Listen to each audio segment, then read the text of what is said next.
Hello and welcome, it's me Martin, and today we're going to be looking at how to teach adverbs of frequency.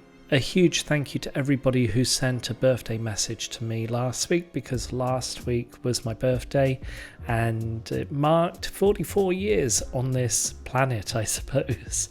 And I decided, rather than making an episode for a teaching grammar series, I would spend time with family and friends. So my apologies if you missed last week's absent video, but today I'm making up for that. Anyhow, so if you're unfamiliar with adverbs of frequency include never, rarely, sometimes, occasionally, often, usually, always, these sorts of adverbs.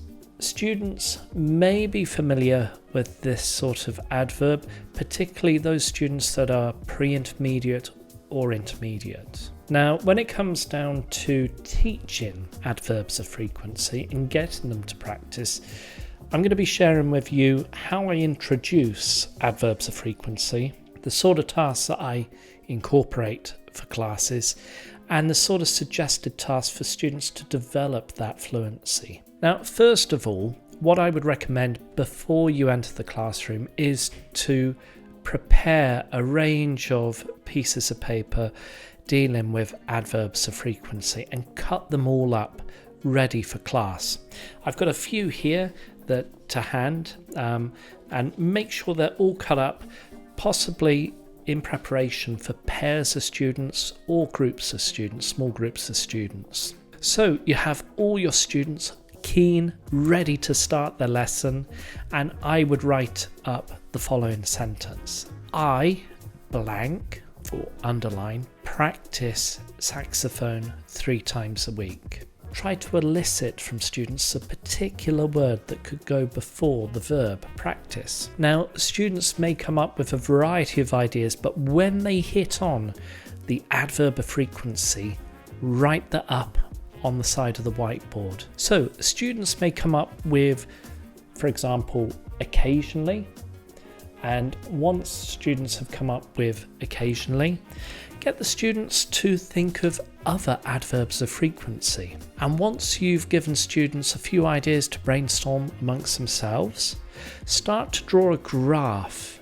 And I would draw a graph between never 0% and always 100%, and get students to place the adverbs of frequency where they usually sit. Now, it's not a fine science, it's not fine art, it's trying to get the students to comprehend and understand where the variations go between these adverbs of frequency. You could consolidate this by giving students a range of adverbs of frequency so that they can place them in order from never to always. Once you've given students time to work together in pairs or small groups, get the class all together and elicit from the whole class where they would arrange these adverbs of frequency and the sort of percentage, the variation, the percentage that it could be. Once the students have shared their ideas to the whole class and you've boarded up their ideas, give them a survey. And the best survey that I tend to do is how often do you? All you have to do is Google and try and search for how often do you ESL activity survey, and you'll come across a variety of different questions. So how often do you go to bed at 8 p.m, or how often do you eat chicken, or how often do you wake up at 6 a.m? And try to encourage students to provide an answer with the adverb of frequency. So I usually wake up at 6 a.m. or I rarely wake up at 6 a.m. Get the students to speak to 3 or 4 different students in the class, get them moving about out of their chairs, so not sitting down, and then get them to report back to the whole class about anything that they found quite interesting, anything they found curious, anything that surprise them. And once you've, shared this and boarded up some language and scaffolded the language, make sure that you give them an opportunity to correct them as well. So that's how I would go about teaching the adverbs of frequency.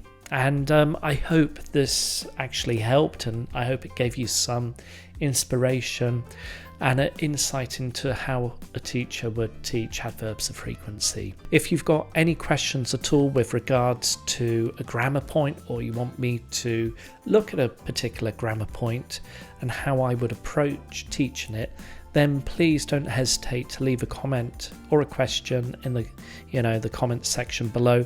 I'm more than happy, and I really do appreciate everybody's comments as well. So I'll see you next week with a future grammar teaching series. Take care, stay safe, and happy teaching. Bye bye.